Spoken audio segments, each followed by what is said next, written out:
കണ്ടല്ലോ നമ്മുടെ മീൻകറി ഒരു രക്ഷയില്ല, നല്ല ടേസ്റ്റ് ഉണ്ട്.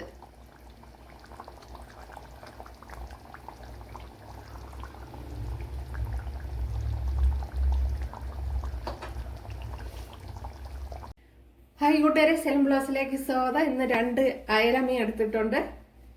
അത് ഇതേപോലെ ഒന്ന് വരഞ്ഞു കൊടുത്തിട്ട് മഞ്ഞൾപ്പൊടിയും മുളക് പൊടിയും ഉപ്പും കൂടെ ചേർത്തൊന്ന് കുഴച്ച് വെച്ചിരിക്കുന്നതാണ്. അപ്പോൾ 1 ടേബിൾ സ്പൂൺ കാശ്മീരി മുളക് പൊടിയാണ് എടുത്തിട്ടുള്ളത്. ഇവിടെ കുറച്ച് ഓയിൽ ചേർത്ത് കൊടുത്തിട്ടുണ്ട്. അതിലേക്ക് കുറച്ച് കറി ലീവ്സ് ഇട്ട് കൊടുത്തിട്ടുണ്ട്. ഇനി നമ്മുടെ മീൻ മസാല പുരട്ടി വെച്ചിരിക്കുന്ന മീൻ ചേർത്ത് കൊടുക്കുക. അപ്പോൾ ഞാൻ മല്ലിപ്പൊടിയൊന്നും ചേർത്ത് കൊടുത്തിട്ടില്ല, അല്ലാതെ കുറച്ച് വ്യത്യസ്തമായ രീതിയിലാണ് ഈ കറി തയ്യാറാക്കുന്നത്. അപ്പോഴിവിടെ മീനെല്ലാം ഫ്രൈ ചെയ്തെടുത്തിട്ടുണ്ട്. അപ്പോൾ ഒത്തിരി ഡീപ്പായിട്ട് ഞാൻ ഫ്രൈ ചെയ്തിട്ടില്ല. അതേ പാത്രത്തിൽ തന്നെ കുറച്ച് ഓയിൽ ചേർത്ത് കൊടുത്തിട്ടുണ്ട്. അതിലേക്ക് കുറച്ച് ഇഞ്ചി, അതേപോലെ കുറച്ച് വെളുത്തുള്ളി, ഒരു പച്ചമുളക്, അത്രയും ചേർത്ത് കൊടുത്തൊന്ന് വഴറ്റാൻ.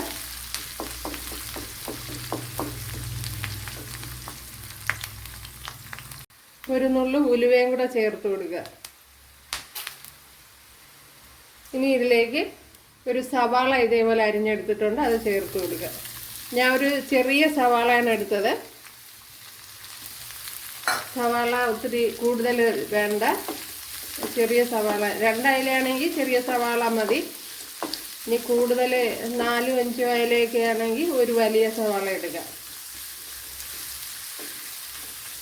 ഇതിനി ഒന്ന് വഴണ്ട് വരണം. പെട്ടെന്നൊന്ന് വഴണ്ടിട്ട് ശകലം ഉപ്പൂടെ ചേർത്ത് കൊടുക്കുക. വലിയൊരു തക്കാളിപ്പഴം എടുത്തിട്ടുണ്ട്, അത് ചേർത്ത് കൊടുക്കുക.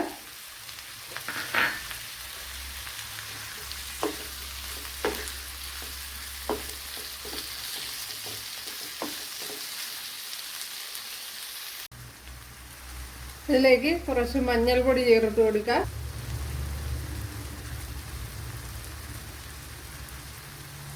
ഒന്നര ടേബിൾ സ്പൂൺ കാശ്മീരി മുളക് പൊടി, 1.5 ടേബിൾ സ്പൂൺ മല്ലിപ്പൊടി.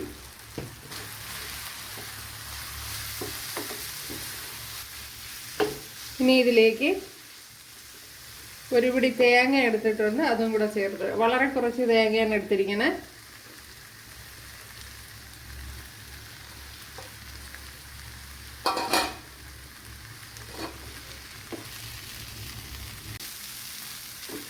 ഇനി ഇതിലേക്ക് ഒരു 3-4 പീസ് പുളി, ഇത് ഞാൻ കഴുകി വെച്ചിരുന്നതാണ്.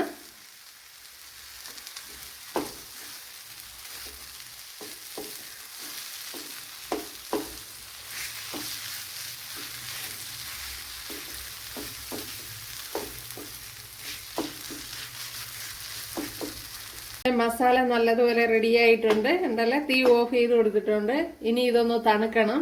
പേസ്റ്റാക്കി എടുത്തിട്ടുണ്ട്. ഇവിടെ ഒരു ചട്ടി വെച്ച് കൊടുത്തിട്ടുണ്ട്. അതിലേക്ക് ഒരു നുള്ളു ഉലുവ ചേർത്തതിന് ശേഷം കുറച്ച് ഇഞ്ചി, പോലെ ഇഞ്ചാറല്ലി, വെളുത്തുള്ളി, പച്ചമുളക് നല്ല എരിവുള്ളതായതുകൊണ്ടാണ് കുറച്ച് ചേർത്ത് കൊടുത്തത്.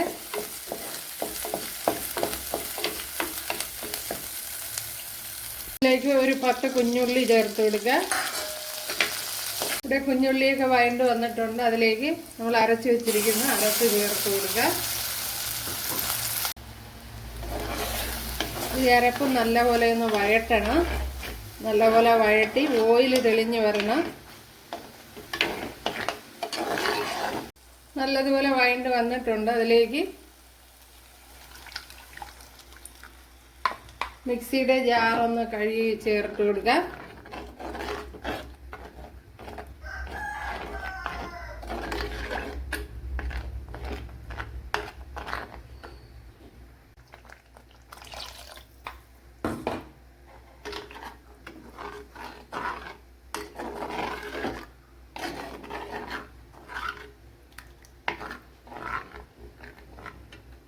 ഇനി ഇതിലേക്ക് ആവശ്യത്തിനുള്ള ഉപ്പ് ചേർത്ത് കൊടുക്കുക.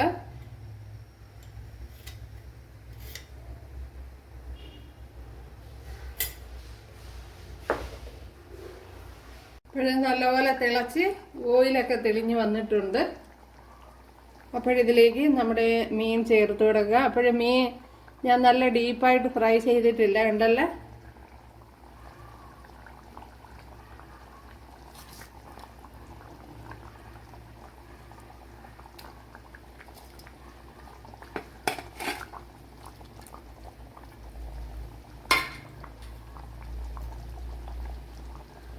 അപ്പോൾ ഇങ്ങനെ ചെയ്തിട്ടില്ലാത്തവരൊന്ന് ചെയ്ത് നോക്കുക, നല്ല അടിപൊളിയായിരിക്കും.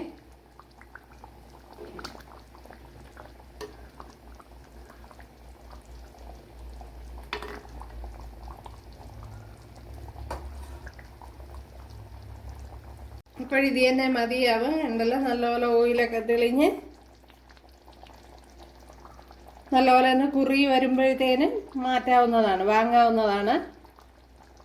കണ്ടല്ലേ, നമ്മുടെ ഫിഷ് കറി അടിപൊളിയാണ്. അപ്പോൾ കൂട്ടുകാരെല്ലാവരും ചെയ്ത് നോക്കുക. ഇഷ്ടമായാലൊന്ന് സബ്സ്ക്രൈബ് ചെയ്ത് സപ്പോർട്ട് ചെയ്യുക, എനിക്കൊരു സപ്പോർട്ടാവും. അപ്പോൾ അടുത്തൊരു വീഡിയോ ആയിട്ട് കാണാമെന്ന് പറഞ്ഞുകൊണ്ട് എല്ലാവർക്കും താങ്ക്സ്.